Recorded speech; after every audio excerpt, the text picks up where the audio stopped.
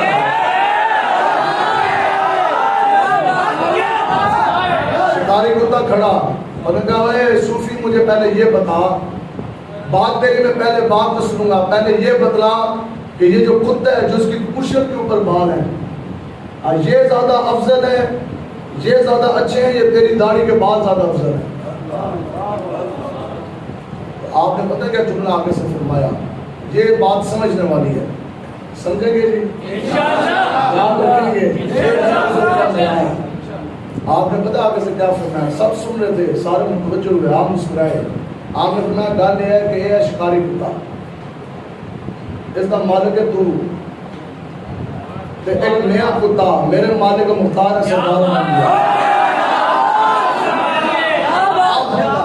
آپ نے فرمایا کہ اگر تو یہ شکاری کتا تجھے راضی کر گیا, اپنی زندگی میں تیرے ساتھ وفات کر گیا, اگر یہ تجھے راضی کر گیا اور میں اپنے مالک و مختار کو راضی نہ کر سکا, تو پھر یہ کتے کے دم کے پوچھل کا ایک بات بھی مجھ سے افضل اور اعلیٰ ہے. آگے آپ نے فرمایا لیکن اگر میں اپنے مالک و مختار کو راضی کر گیا تو پھر اس پوری دنیا کے تاج اور تخت بھیج جائے, پوری دنیا ایک طرف, میری داڑھی کا ایک بال ہر چیز سے افضل اور اعلیٰ ہے.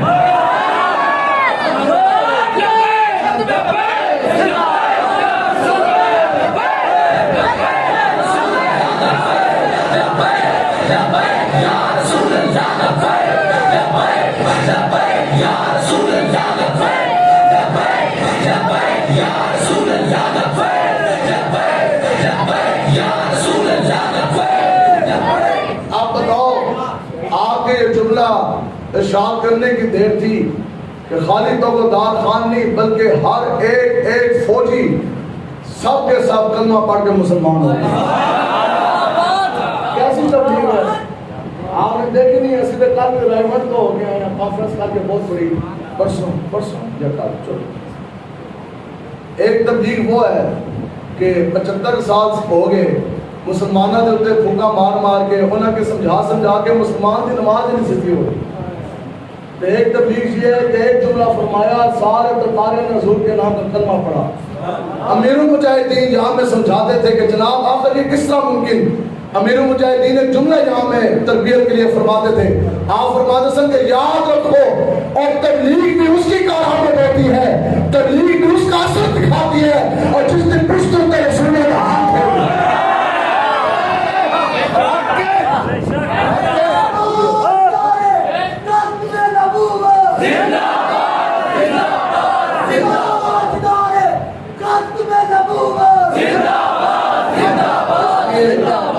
انشاءاللہ. پھر تسی جتنے رضوی شیر ہو میدان لان واسطے تیار